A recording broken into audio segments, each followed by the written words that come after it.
반갑습니다. 비교 불가 분석력 축구만 팠다입니다. 혼자서 데이터 분석으로 경기장 날씨나 선수들의 그날 컨디션, 홈 원정의 차이와 제일 중요한 그날 경기에 대한 몇 가지 변수를 개인 혼자서 분석하기엔 제한적이라 생각합니다. 위에 보이시는 적중한 대화 내용처럼 각종 정보를 통하여 제공하는 픽을 받아보시면서 수익에 한 걸음 더 나아갈 수 있으실 겁니다.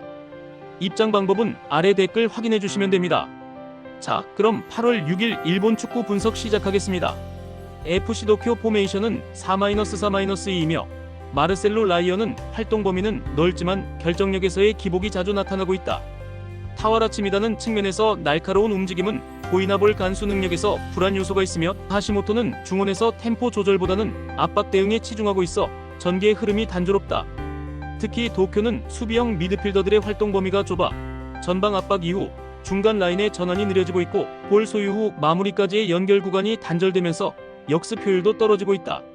세레소 오사카 포메이션은 4-2-3-1이며 라파엘 라타오는 박스 안에서 위치 선정과 득점 타이밍 조절에서 강점을 보이고 있다. 루카스 페르난데스는 이선에서 볼 배급과 침투 패스를 동시에 수행하며 공격 리듬을 주도하고 있고 카가와 신지는 여전히 노련한 움직임과 템포 전환에서 경기 흐름을 조율하는 플레이메이커 역할을 충실히 해내고 있다. 특히 세레소는 후반부터의 빌드업 안정성과 공격 전개 시 간결한 패스 흐름이 살아있으며 중원에서의 압박 회피 능력 또한 우수해 상대 전방 압박을 무력화시키는 장면이 자주 연출된다. FC 도쿄는 전체적으로 수비 밸런스가 불안정한 상태에서 전방 마무리까지의 전개도 매끄럽지 못하다. 마르셀로 라이어는 고립되는 장면이 잦고 이선 자원들도 탈압박 상황에서 정확한 패스 전개가 이루어지지 않으며 중앙 미드필더 라인의 대응 속도도 느려져 공간 커버가 점점 어려워지고 있다. 반면 세레소 오사카는 전방 압박과 중원 조율 모두에서 전술적 응집력이 높고 라타오 루카스 카가와로 이어지는 전방 조합의 템포 전환 능력이 강한 무기로 작용하고 있다. 후반으로 갈수록 공간 활용에서의 디테일이 갈리는 만큼 이 경기는 세레소 오사카가 흐름을 주도할 가능성이 크다. 세레소 오사카는 전방 조합의 패스 감각과 박스 침투 타이밍이 잘 맞물리며 공격 흐름이 부드럽게 이어지고 있다. 카가와 신지를 중심으로 한 중원의 리듬감은 경기 전개에 안정성을 더하고 있고 수비진도 압박 회피 및 공간 커버에서 실수 없이 라인을 유지하고 있다. 반면 도쿄는 수비와 전개 간격이 계속 벌어지며 공격 흐름이 끊기는 패턴이 반복되고 있어 이 경기는 세레소 오사카가 완성도 높은 전술 구조로 경기를 통제할 가능성이 높다. 마치다 포메이션은 3-4-3이며 후지오는 최전방에서 상대 수비 라인을 끌어당기며 타깃 역할과 마무리를 병행하고 있다. 소마는 좌측에서 순간 속도로 공간을 흔들며 측면 크로스를 유도하고 있으며 마에는 중앙과 측면을 오가며 빌드업과 압박 사이의 균형을 유기적으로 조율하고 있다. 특히 마치다는 세컨드볼 회수 비율이 높고 전방 압박 이후 빠르게 슈팅 기회를 연결하는 공격 템포가 인상적이다. 3백 수비 라인도 수적 우위를 기반으로 견고하게 버티며 빌드업의 안정성도 전 경기 대비 상승세에 있다. 교토 퍼플산과 포메이션은 4-3-3이며 나가사와는 높이 싸움에서 장점은 있지만 활동 반경이 제한되어 공격 전환 속도가 느리다. 마르코 툴리오는 이선에서 공을 풀어나가려 하지만 중원 압박에서 자주 밀리는 장면이 나오고 있으며 레오 고메스는 침투보다는 볼 간수에 초점을 두고 있어 전방 공간 침투의 날카로움이 떨어진다. 교토는 후방 빌드업 과정에서 실수가 잦고 중원 수비 간격 유지가 잘 되지 않아 공간 노출이 잦아지고 있다. 특히 강한 압박을 받으면 탈압박 루트가 단조로워지고 전체 템포가 뚝 끊기는 전개 흐름이 반복되고 있다. 마치다는 후지오를 중심으로 한 압박 구조와 빠른 전환 템포가 경기 내내 유지되고 있으면 소마의 라인의 연계 전개도 유연하게 이어지고 있어 공격 완성도와 공간 활용 능력에서 높은 평가를 받고 있다. 3백 수비 라인의 집중력도 안정적이고 상대 전개 흐름을 끊는 타이밍 싸움에서도 우위를 점하는 모습이다. 반면 교토 퍼플산과는 중원에서 전개 방향이 한정되고 있으며 압박 회피 능력과 박스 근처에서의 창의성 모두 떨어지는 단조로운 흐름에 갇혀 있다. 이 경기는 마치다가 전술 응집력과 수비 마이너스 전개 밸런스 측면에서 흐름을 가져갈 가능성이 높다. 마치다는 템포 조절 능력과 압박 전환에서 완성된 구조를 보여주고 있으며 수비 라인의 간격 유지와 공격 전개의 연결고리도 유기적으로 작동하고 있다. 반면 교토는 경기 흐름 내내 전개 리듬이 끊기고 있으며 박스 앞에서의 해결력도 지지부진한 상태다. 이 경기는 마치다가 공격 완성도와 경기 몰입도 모두에서 앞서며 주도권을 가져갈 가능성이 높다. 산프레체 히로시마 포메이션은 3-4-3이며 키노시타는 박스 안에서 결정적인 움직임과 볼 간수 능력을 겸비하며 중심축 역할을 수행 중이다. 저메인 요는 측면에서 전진 타이밍과 속도 조절에 능해 공간 활용에서 높은 효율을 보이고 있으며, 카와베는 중원에서 전개 방향과 압박 타이밍을 유연하게 조율하며 전반적인 경기 흐름을 잡아주고 있다. 히로시마는 수비 라인부터 빌드업까지 간결하면서도 구조적인 흐름을 유지하고 있으며, 특히 세컨드볼 회수 이후 빠르게 전방으로 전환하는 공격 템포가 안정적이다. 시미즈 포메이션은 3-4-3이며 키타가와는 침투 타이밍은 좋지만 볼을 받는 위치에서 고립되는 장면이 잦고, 마스자키는 이선에서의 볼 처리 속도는 나쁘지 않으나 연계 움직임이 단절되며 전체 공격이 끊기는 흐름이다. 마테우스 부에노는 중원에서 체력적인 장점은 있으나 템포 조절과 공간 커버에서 수차례 미스를 노출하고 있다. 시미즈는 전체적으로 전개 템포가 느려지고 있으며 압박을 받을 경우 전개 방향이 수평적으로 퍼지며 유효한 침투나 슈팅 연결까지 이어지지 못하는 패턴이 반복되고 있다. 산프레체 히로시마는 키노시타를 축으로 전방 마무리 흐름이 깔끔하게 정돈되고 있으며, 저메인 료의 돌파와 카와베의 중원 배급이 맞물리며 템포 흐름에서 매끄러운 전환이 반복되고 있다.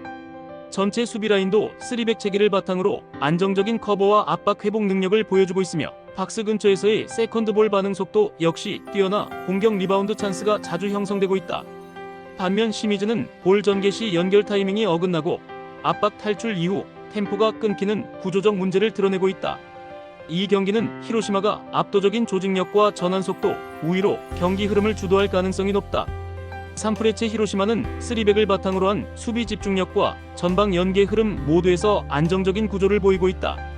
특히 카와베를 중심으로 한 전개 리듬은 상대 압박을 무력화할 정도로 매끄럽고, 박스 근처에서의 집중력 또한 높은 수준을 유지하고 있다. 반면 시미즈는 공간 커버와 템포 전개에서 반복적으로 흐름이 끊기며, 이 경기는 산프레체 히로시마가 강한 응집력으로 경기 전체를 통제할 가능성이 높다. 가시마 포메이션은 4-4-2이며 레오 세아라는 박스 안 움직임과 위치 선정 모두에서 정교한 감각을 자랑하며 마무리에 강점을 보인다. 차브리치는 전방에서 볼을 간수하며 연계 플레이에 깊이 관여하고 있고, 미사오는 중원에서 전개 타이밍을 조율하며 수비 라인과 공격진 사이의 연결 고리 역할을 충실히 해내고 있다. 특히 가시마는 좌우 측면과 중앙을 동시에 활용한 전개 구조를 기반으로 공격 루트를 다양화하고 있으며, 전방 압박 회복 속도 또한 빨라 상대가 볼을 소유해도 안정적인 빌드업을 허용하지 않는다. 후쿠오카 포메이션은 3-4-3이며 우스미는 박스 근처에서의 공간 활용은 좋지만 볼 연결 속도에서 아쉬움을 드러내고 있다. 코노는 이선에서 전진 패스를 시도하지만 압박에 쉽게 밀리며 연결 흐름이 자주 끊기는 편이고, 마츠오카는 중원에서의 활동량은 있지만 볼 간수 능력과 탈압박 기술에서 불안정한 장면이 종종 나타난다. 후쿠오카는 강한 압박을 받을 경우 후방으로 볼이 반복적으로 돌아가는 경향이 있으면 세컨드볼 회수 구간에서의 반응 속도가 떨어져 중원 장악력이 쉽게 흔들린다. 가시마는 레오 세아라와 차브리치의 전방 콤비가 공격 리듬을 쥐고 있고, 미사오를 중심으로 한중원의 전개 템포 또한 유기적으로 맞물리며 공격 완성도를 끌어올리고 있다. 4-4-2 포백 라인도 전환 타이밍이 안정적이며 빌드업 구조에서도 단조롭지 않은 패턴으로 전방 침투를 유도하고 있다. 반면 후쿠오카는 수비 전환 시 미드필더 라인의 간격이 쉽게 벌어지며 상대의 빠른 템포에 노출될 경우 박스 근처에서 실점 위기를 반복적으로 겪고 있다. 이 경기는 가시마가 전술 밸런스, 압박 강도, 공격 전환의 완성도에서 확실한 우위를 점할 수 있는 구조다. 가시마는 조직 응집도와 전방 연계에서 확실한 강점을 유지하고 있으며, 특히 미사오를 축으로 한 중원 흐름이 경기 전체를 안정적으로 이끌고 있다. 레오 세아라와 차브리치의 공격 콤비도 결정력과 공간 활용 모두에서 높은 집중력을 보여주고 있다. 반면 후쿠오카는 빌드업 흐름과 압박 회피 구조가 불안정하며, 이 경기는 가시마가 전술적 완성도와 후반 집중력 모두에서 주도권을 틀어줄 가능성이 높다. 야마가타 포메이션은 4-3-3이며 디사로는 박스 안 움직임에 능하지만 압박을 받으면 볼 처리 속도가 느려지는 단점이 있다. 키다는 중원에서 볼 배급과 전기를 시도하지만 탈압박 시 방향 전환이 느려지고, 도이는 측면 침투 능력은 있지만 마무리 연결이 매끄럽지 못해 찬스 완성도에서 기복을 보이고 있다. 야마가타는 후방에서의 빌드업 패턴이 단조롭고 수비 마이너스 미드필더 라인 간격이 벌어지며 압박을 받으면 전환 타이밍이 뒤처진다. 전체적으로 공격 템포가 끊기며 전개 방향이 외곽으로 쏠리고 슈팅까지의 연결 과정이 무뎌진 흐름이다. 우라와 포메이션은 4-2-3-1이며 티아고 산타나는 제공권과 박스 안 위치 선정에서 강점을 보이며 최전방에서 확실한 결정력을 보여주고 있다. 마테우스 사비오는 2선에서 침투 타이밍과 볼 처리 감각이 정교하며 전방 전개의 활기를 불어넣고 있고, 구스타프손은 중원에서 템포 조절과 압박 회피 모두에 능하며 전체적인 전술 밸런스를 조율하고 있다. 우라와는 짧고 간결한 전개를 통해 빠르게 공격으로 전환하며 후방 빌드업 안정성과 전방 연계 구조 모드에서 매끄러운 패턴이 반복되고 있다. 우라와는 티아고 산타나를 중심으로 공격 전개의 마무리 정밀도가 높으며 마테우스 사비우 마이너스 구스타프손 조합을 통해 중원에서부터 전방까지 매끄러운 템포 연결이 이루어지고 있다. 짧은 패스를 활용한 전개 템포는 상대 압박을 무력화시키는 수준이며 세컨드볼 회수 후 공격으로의 전환 속도도 매우 빠르다. 반면 야마가타는 중원 압박 대응이 느리고 수비 전환 시 간격 유지가 되지 않아 후방에서 반복적인 실책이 발생하고 있다. 이 경기는 우라와가 전술 응집도, 볼 점유 효율, 결정력에서 우위를 점할 수밖에 없는 흐름이다. 우라와는 티아고 산타나를 중심으로 박스 안 해결력을 극대화하고 있으며 중원에서의 전개 구조도 마테우스 사비오와 구스타프손을 통해 안정적으로 유지되고 있다. 야마가타는 빌드업 패턴이 단조롭고 압박에 대한 탈출 루트도 뚜렷하지 않아 전체적인 흐름이 끊기는 모습이다. 이 경기는 우라와가 조직 응집력과 결정력 모두에서 우위를 점하며 경기를 장악할 가능성이 높다. 끝으로 절대 입장료, 수수료 따위 받고 있지 않는 가족방이며 위 대화 내용처럼 수익에 한 걸음 다가가실 수 있게 적중률로 보여드리겠습니다. 더 자세한 조합, 핸디캡, 언오버 확인을 하시고 싶으신 분들은 아래 고정 댓글 확인해주시고 구독, 좋아요는 영상 제작에 큰 힘이 됩니다. 긴 영상 봐주셔서 감사합니다.